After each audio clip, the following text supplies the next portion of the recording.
OK, that's the top 10. We'll talk about Hot Fuzz in just a moment, it being one of the new releases, and as we have the director and star here, it'd be rude just to ignore it, or to leave it till 5 to 4. And when has being rude ever stopped you? Richard Dundas in Derby says, Dear Dr Kermode and his beautiful blonde sidekick, while watching Hot Fuzz on a rather lacklustre Valentine's night with an ex-girlfriend, I was pleasantly surprised to see Pegg, Frost and Wright combine yet more genres seamlessly together, where Shaun of the Dead created something unique from the rom-com and zombie genres. Did you call it? Was it Rom-com. Rom-com. Hot Fuzz felt more like a slasher film than a cop drama parody, filling the horror fan within me with glee. In fact, I'd say it does for Sanford what Psycho did for Showers.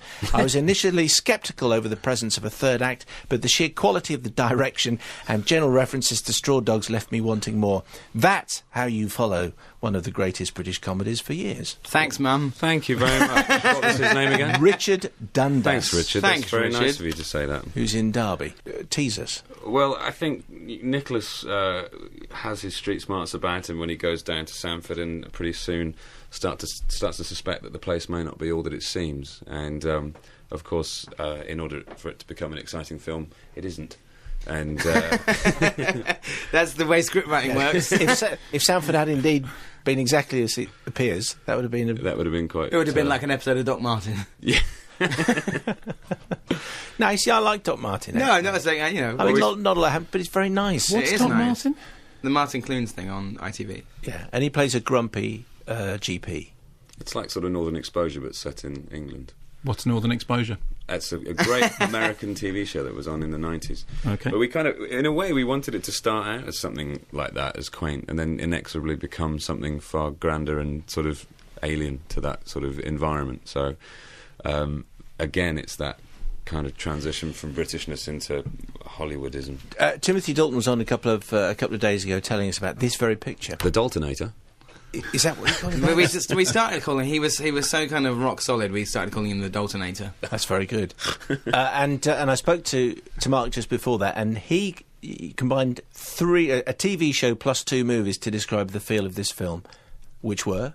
Who, me? Yes, you. You're called Mark. I'm looking at you. I'm pointing my bio at you. Did I say Vicar of Dibley, Straw Dogs, and The Wicker Man?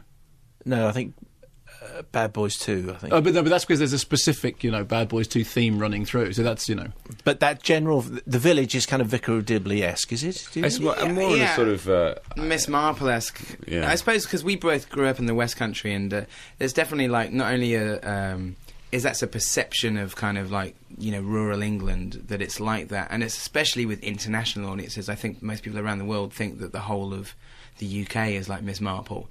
And so there's a night, we just thought, because we were from the area and we wanted to make a cop film, the idea of like setting like a really overblown cop action film in like the chocolate box, picture perfect kind of countryside was what really appealed to us. And because we were, both from Somerset and Gloucestershire, we thought we had the right to do it. How many extremely good British cop films are there, Mark? Well, you want an exact figure? Well, 37. Really? Take us through them. My age. The Blue Lamp? Yeah, do we start with the Blue Lamp? I mean, the ones you'd have to... it depends what you define as a cop movie. I mean, do you mean a crime movie or a cop movie? I mean, if it's cop movies...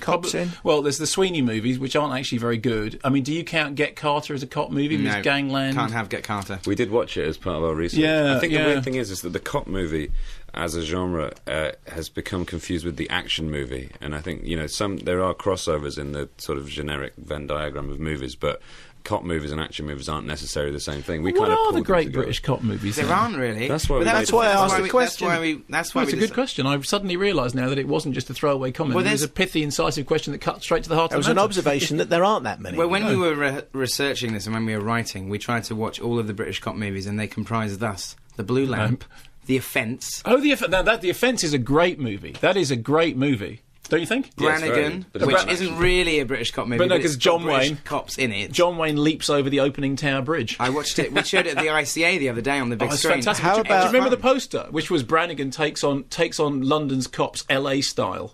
Hilarious. How about The Boys in Blue with Cannon and Ball? Does that count? You watched that again recently. I watched it again recently. You watched it again? Yeah. I saw it when I was younger, and it was strange, because Cannon and Ball are part of a different sort of kind of comedy sort of world in a way, in that variety sense. So in a movie, I don't think it was their sort of strongest platform. Did they make a better movie? You're being so nice about this.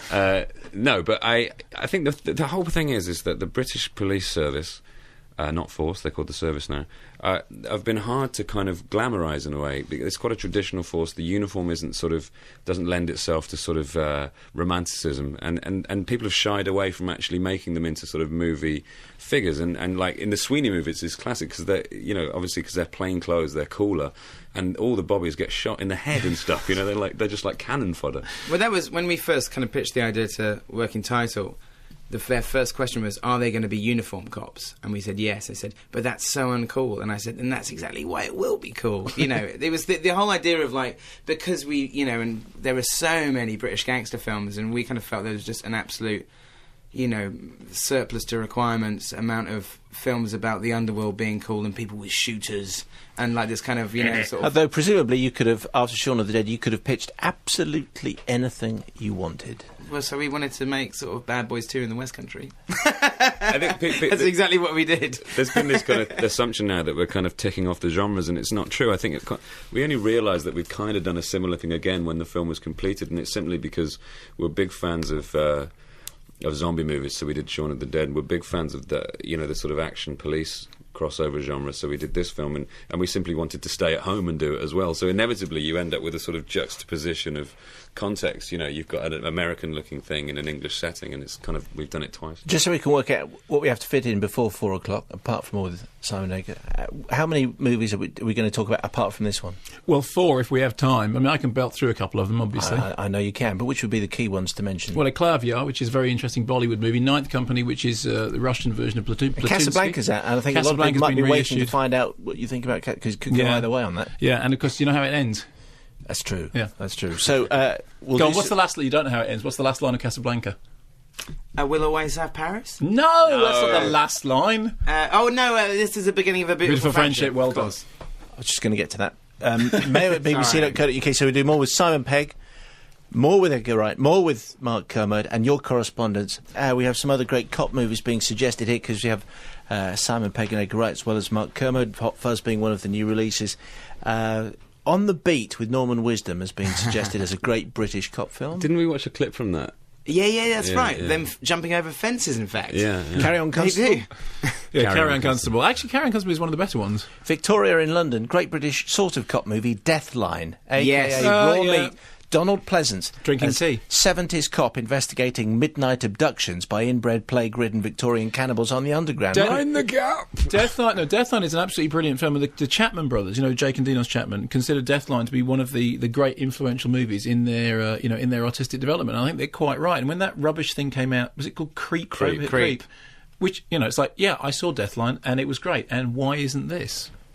Christopher Lee is his snotty boss, says Victoria. What's not to like? It's brilliant. Donald Pleasance's performance in that is hilarious. He's the funniest it's one of the funniest performances I've ever seen. Whether knowingly funny or not, I'm not entirely sure. But it's the fact that every time something horrible happens, they go and have a cup of tea. There's just lots of tea in that film. I like a Deathline though. He has a go at the hippies. He keeps going, "Get your hair cut."